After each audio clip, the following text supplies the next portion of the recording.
The Golden Carpet. There was a handsome prince named Aram.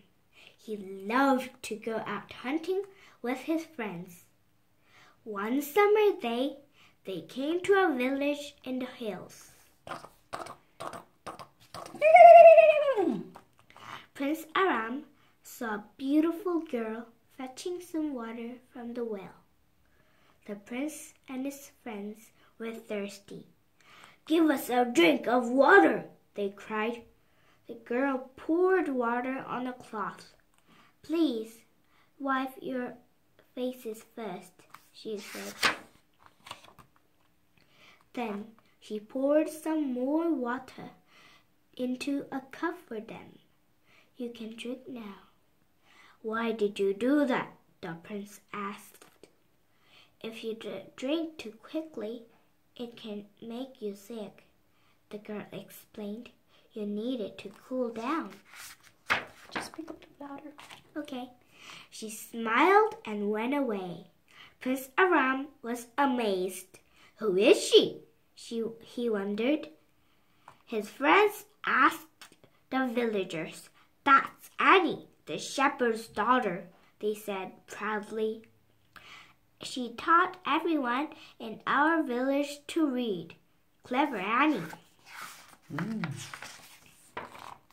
"I am going to marry her," Aram decided. What?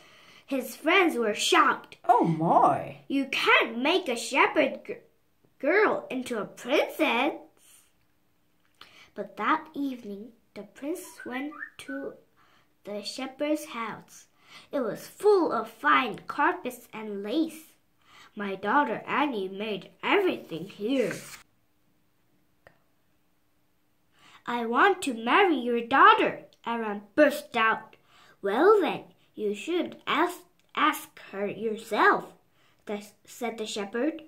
Annie laughed. "I don't know anything about you. What do you do?" "I am a prince," Aram said with pride. "You can't just be a prince," said Annie. "Can't you do anything else?" "I will only marry a man who knows how to do a real job." "Annie's right. I really should learn a skill," the prince thought. When he returned to his palace, Aram called for the best craftsman in the city. "What can you teach me?" he asked. One old man stepped forward. "Your Majesty, I can show you how to weave carpets threaded with gold. That will be a fine skill for a prince." The prince worked hard and learned all he could. A year later, he went back to Annie's village with a beautiful carpet. "I am ready for you." Oh, wow. It had a pattern of flowers and birds and golden crowns around Annie's own name. It's so beautiful. Soon after, Annie married Prince Aram. In time, they became king and queen. They ruled wisely and well, and all their people loved them. Okay. A little bit faster. The king and his friends still liked to go hunting. One day, they rode into the hills many miles from the palace. When it started getting dark, they made a fire and set up camp for the night. Suddenly, thick black smoke rolled around them.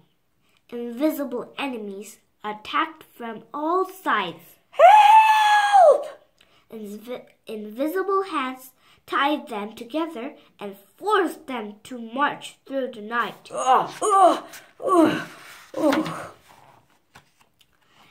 the dawn broke, they reached high cliffs and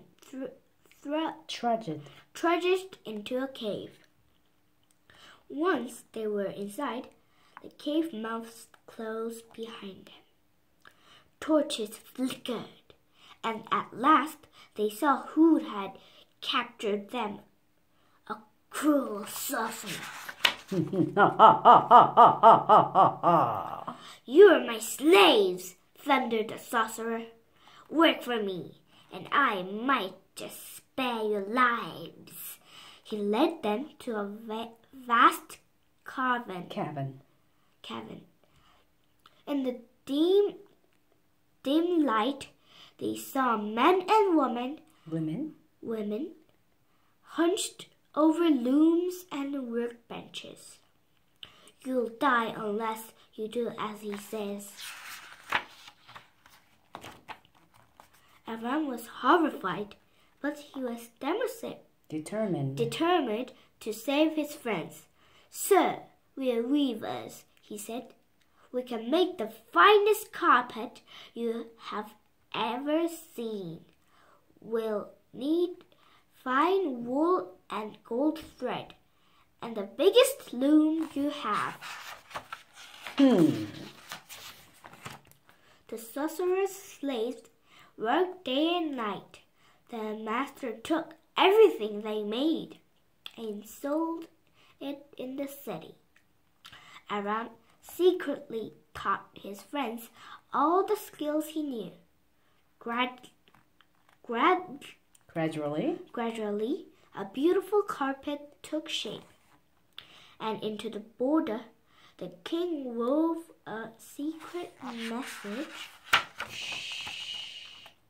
When the sorcerer saw the finished carpet, he was impressed. "Oh, good work. It will make me rich. You should show it to the queen," Aram said. "She will give you the best price for it." "Great idea." All this time, Queen Annie had been desperately worried.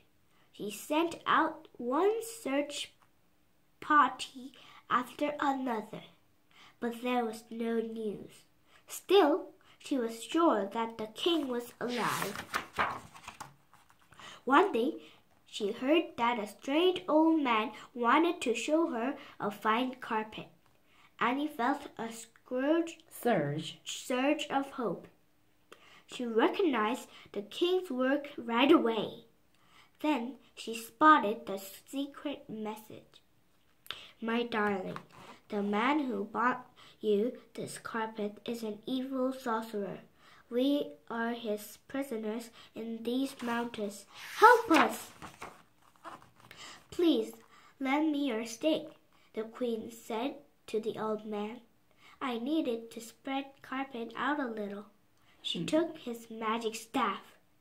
Then she cried, "Guards, seize him!" The sorcerer screeched. "No!" Writhed. But without his staff, he was helpless. "No way!" Queen Annie herself rode to the mountains to rescue the king. When she reached the cliff, she struck it hard with the sorcerer's staff. The staff snapped and the cave opened. The slaves saw bright daylight and cheered. Aram rushed into Annie's arms. "I knew you would save us." "Oh, darling, I'm so glad you're alive." The queen brought the slaves back to the palace and sent for their families. Soon they were all strong and well. So were Aram and his friends, although they weren't so keen on hunting anymore. I think I'll try fishing instead. King Aram and Queen Annie ruled for many more years. Their palace became more and more splendid. It was filled with beautiful things made by the king and queen, their children, and all their friends. Oh. I think that's the end of the story. Bye. Isn't The castle is smiling. Yeah, let me see. Kinda.